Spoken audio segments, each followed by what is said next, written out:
नमस्ते बच्चों, ओम शांति। आशा करती हूँ आप सभी बहुत खुश होंगे, बढ़िया होंगे, अच्छे होंगे, तंदुरुस्त होंगे। बच्चों, हमने पिछले एपिसोड में विचारों का जो महत्व है, हमारे जो विचार है जीवन के आधार है, उस पर हमने चर्चा की थी। विचार शक्ति जो है कितनी महान शक्ति है, उस पर हमने चर्चा की थी। मैं एक उदाहरण जो हम सभी जानते हैं कि 9 साल का जो नरेंद्र है, उन्होंने अपने विचार शक्ति के आधार पर ही स्वामी विवेकानंद ये पद पाया। तो बच्चों, विचार शक्ति जिस प्रकार महान है, उसी प्रकार हमारे जो शब्द है उसका भी उतना ही महत्व है। तो बच्चों, आज हम जिस विषय पर चर्चा करने जा रहे हैं वो विषय है शब्दों का जादू। शब्द अर्थात वाणी, शब्द अर्थात बोल। तो बच्चों, हमारे जो शब्द है, हमारे जो बोल है, वो कैसे होने चाहिए? क्योंकि हम सब ने सुना है कि पहले तोलो फिर बोलो। पानी अगर अपनी मर्यादा तोड़ दे तो वो विनाश कहलाता है, और वाणी अगर अपनी मर्यादा तोड़ दे तो वो सत्यानाश कहलाता है। क्योंकि शब्द ही क्या करते हैं, दूसरों को आकर्षित करते हैं। कि कहते हैं पहले उस व्यक्ति की पहचान कैसे हम करें?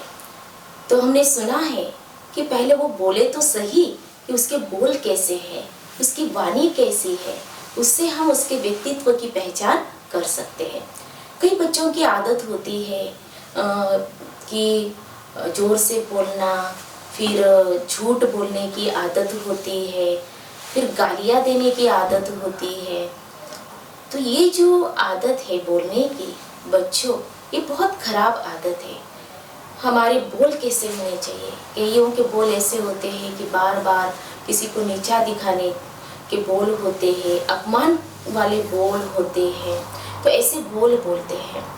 तो बच्चों, हमें बोल के द्वारा किसी को दुख नहीं देना है। हमारी वाणी कैसी होनी चाहिए? वाणी में बहुत ही मिठास होनी चाहिए, वाणी में मधुरता होनी चाहिए। ऐसी वाणी होनी चाहिए, ऐसे बोल हमारे होने चाहिए, ऐसे शब्द होने चाहिए जिससे औरों को खुशी मिले। नहीं तो क्या होता है कि अगर कोई बच्चा हो, व्यक्ति हो, आएगा और उसको इतने बोलने की आदत होती है, जहाँ पर 4 शब्द बोलने हो ना, तो वहाँ 1000 शब्द भी बोल देगा। उसका कौन सुनेगा? कोई नहीं सुनेगा, क्योंकि बोल इतने महत्वपूर्ण होते हैं। फिर क्या कहेंगे? अरे चलो, ये आ गया बोल करने के लिए, ये तो बकवासी करेगा, चलो इससे अच्छा तो हम कहीं चले जाए, वरना उस व्यक्ति से दूर भागते हैं। तो इसीलिए हमें हमारे बोल पर भी बहुत अटेंशन देना चाहिए, क्योंकि कम बोलो, धीरे बोलो, मीठा बोलो और सत्य बोलो, हमेशा सत्य बोलो। और हमारे बोलों में स्पष्टता होनी चाहिए। कई बार ऐसे बोल बोलते हैं कुछ भी समझ में नहीं आता है। मान लीजिए आपको टीचर अच्छे से नहीं पढ़ा रहे हैं, है ना, उनकी भावना भी अच्छी, चलो पढ़ा भी रहे हैं, लेकिन बोल आप तक नहीं पहुंच रहे हैं, तो आपको कैसे लगता है? तो बोल स्पष्ट भी होने चाहिए। ऐसे हमारे बोल होने चाहिए कि जिसको क्लियर भी समझ में आ जाए। तो बोल जो है, शब्द जो है, वाणी जो है, वो हमारी जो जीवन शैली है उसको दिखाते हैं, वो पहचान कराते हैं। तो बोल पर हमें बहुत बहुत ध्यान देना चाहिए। तो एक कहानी मुझे याद आ रही है। एक राजा थे, तो उनके पास हाथी था।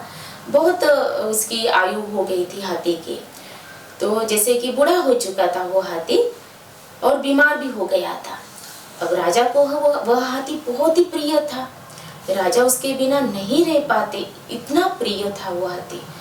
राजा ने ये ऐलान किया कि अगर इस हाथी को जो अच्छा कर देगा, बीमार था ना वो हाथी, तो मैं उसको बहुत बड़ा इनाम दूंगा, पुरस्कार दूंगा। लेकिन जो ये खबर लेकर के आएगा हाथी मर गया है, तो मैं उसको वहीं पर खत्म कर दूंगा। अभी सभी तो डर गए थे, प्रजाजन सभी राजा की ये बात सुन करके। लेकिन हाथी को तो सभी देखभाल कर ही रहे थे, हाथी की केयर कर ही रहे थे सभी। वो बूढ़ा हो चुका था, बीमार था और सबको मालूम था कि हाथी तो मरने वाला ही है। और ऐसे ही हुआ कि हाथी तो मर गया। अब ये खबर कौन लेके जाएगा राजा के पास? कोई तैयार नहीं था राजा के पास ये खबर सुनाने के लिए।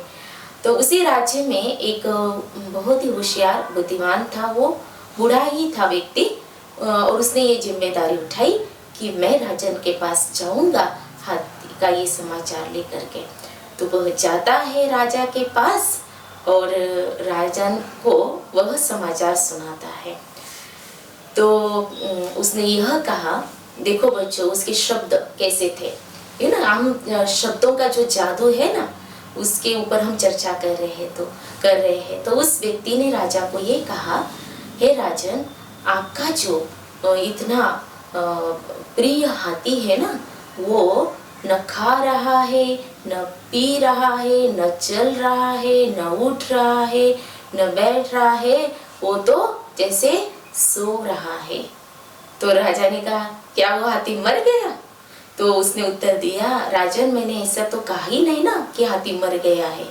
वो न सिर्फ खा रहा है, न उठ रहा है, न कुछ नहीं, वो बस सो रहा है, आप चल के देख लीजिए। तो वो व्यक्ति राजन को लेकर जाता है और राजा ने खुद ही चेक किया कि हाथी मर गया। तो देखा बच्चों, राजा को वो जो बात सुनानी थी हाथी की वो भी सुना दी। तो जादू किसका था? शब्दों का जादू। तो राजा ने उसको क्या दिया? इनाम भी दिया। और इसीलिए हमें भी अपने बोल पर, हमारे जो शब्द है, वाणी है, उस पर हमें क्या करना चाहिए? बहुत बहुत ध्यान देना चाहिए। और एक मैं आपको कहानी सुनाती हूँ कि एक राजा थे, वो ज्योतिषी के पास गए। तो उस ज्योतिषी ने उनको कहा कि राजा, आपके जो भी परिवार वाले हैं ना, वो आपसे पहले, सबसे पहले सभी वो मर जाएंगे। तो जैसे ही राजा ने ये बात सुनी, उनके कानों में पड़ी, तो राजा ने उसको कहा कि मैं तुम्हें मार दूंगा, ऐसे राजा ने कहा। फिर वैसे ही किया राजा ने। और दूसरा जो ज्योतिषी था उसके पास जब राजा ने ये बात कही, तो जो दूसरा जो ज्योतिषी था उसने भी देखा और उसने ये कहा कि राजन, कि आपकी आयु बहुत लंबी है, आपकी आयु, आपके जो परिवार वाले जो है ना, उनसे भी आपकी आयु लंबी है। तो देखो बच्चों, शब्द का फर्क पड़ गया।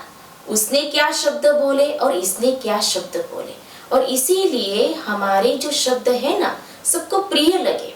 तो कैसे हमारे बोल होने चाहिए, कैसे हमारे शब्द होने चाहिए कि जिससे सबको सुख भी मिले, खुशी मिले, संतुष्टता महसूस हो, उमंग उत्साह दिलाने वाले हो, हिम्मत बढ़ाने वाले हो। ऐसे हमारे क्या होने चाहिए? बोल होने चाहिए। कई ऐसे कहते हैं ना, आपसे बात करके ना हमारा मन बहुत हल्का हो जाता है, ऐसे लगता है कि हमारे सारे प्रॉब्लम्स दूर हो गए। तो ऐसे हमारे बोल होने चाहिए। तो शब्दों का जो जादू है ना, तो हर एक पर लगता ही है, लेकिन कब? जब हमारे बोल ऐसे हो। तो बोल पर हमें क्या करना है? बहुत बहुत ध्यान देना। और एक कहानी मैं आप सबके साथ शेयर करती हूँ। सबको राजा की कहानियाँ पसंद आती है, इसीलिए वही कहानी शेयर कर रही हूँ कि एक बार जंगल में राजा थे और सेनापति भी था और सैनिक, वो तीनों गए, लेकिन वो रास्ता भटक गए। रास्ता जब वो भटक गए तो उनको बहुत प्यास लगी।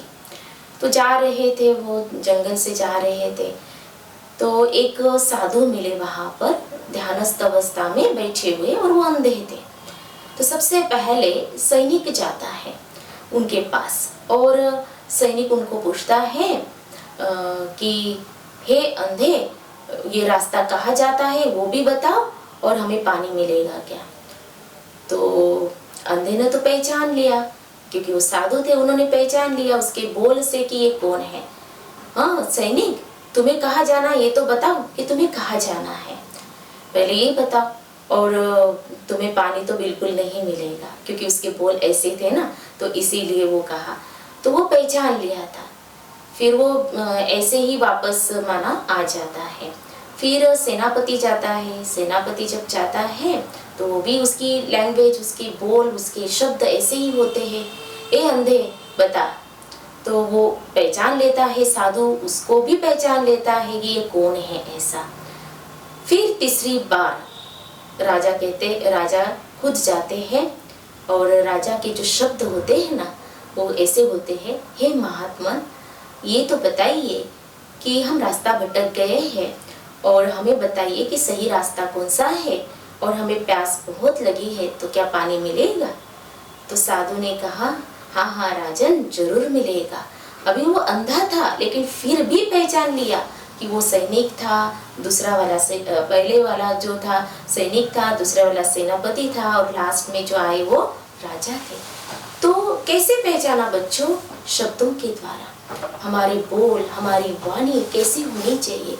बहुत ही मधुर होनी चाहिए, प्रेरणादायी होनी चाहिए, और औरों को हमारे बोल सुन करके, हमारे शब्द सुन करके ऐसे लगे कि इनके बोल सुनते ही हमें अच्छा लगता है। तो शब्द में क्या क्या हमें यूज करना चाहिए जब हम किसी से मिलते जुलते हैं, तो कौन से शब्दों का प्रयोग हमें करना चाहिए?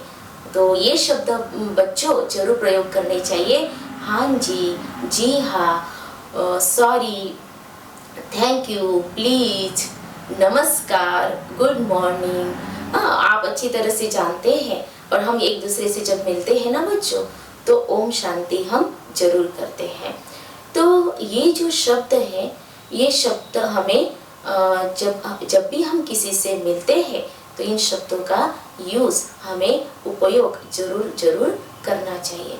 तो बच्चों, आज जो हमने चर्चा की है शब्द के ऊपर, कि शब्दों का जादू कि कैसे होता है, कि हमारे जो शब्द है, हमारे शब्द से हमारे व्यक्तित्व की पहचान होती है। और व्यक्तित्व की पहचान कैसे होनी चाहिए? जिसको हम जीवन शैली कह रहे हैं ना, हमारी सकारात्मक जीवन शैली हो, तो उसमें शब्द भी बहुत मायने रखते हैं, हमारे बोल बहुत ही मायने रखते हैं। आप सबने सुना है या नहीं, लेकिन ये शास्त्रों में भी बताया हुआ है कि जब द्रौपदी ने ये शब्द उच्चारण किए थे कि अंधे की औलाद अंधा, ये शब्द जब उच्चारण किए तो उससे महाभारत बन गया। तो इसीलिए बच्चों, हमें ध्यान रखना है हमारे शब्दों के ऊपर, क्योंकि अगर हम हमारे शब्दों के ऊपर ध्यान रखेंगे तो हमारे कर्म भी अच्छे ही होंगे, हमारे संस्कार भी अच्छे ही होंगे।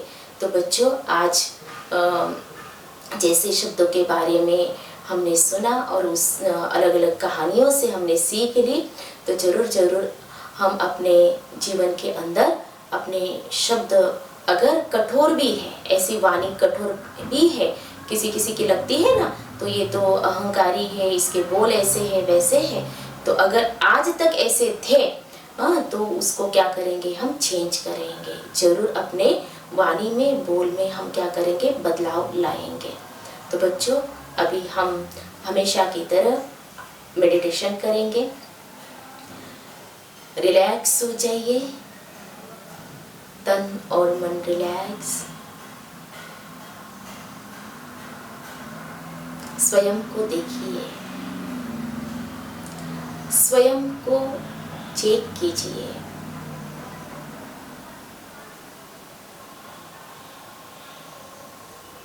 मेरे शब्द, मेरे बोल, मेरी वाणी कैसी है? आज तक मेरे बोल द्वारा किसी को दुख पहुंचा हो तो मैं सबसे माफी मांगती हूँ। और किसी ने मुझे बोल द्वारा दुख दिया हो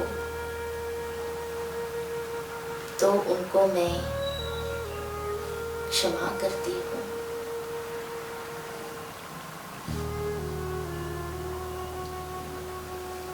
मुझे सकारात्मक बोल ही बोलने हैं, अच्छे बोल ही बोलने हैं, सुखदायी बोल बोलने हैं। सबको खुशी प्रदान करने वाले बोल बोलने हैं, एप्रिशिएट करने वाले बोल बोलने हैं, उमंग उत्साह बढ़ाने वाले बोल बोलने हैं,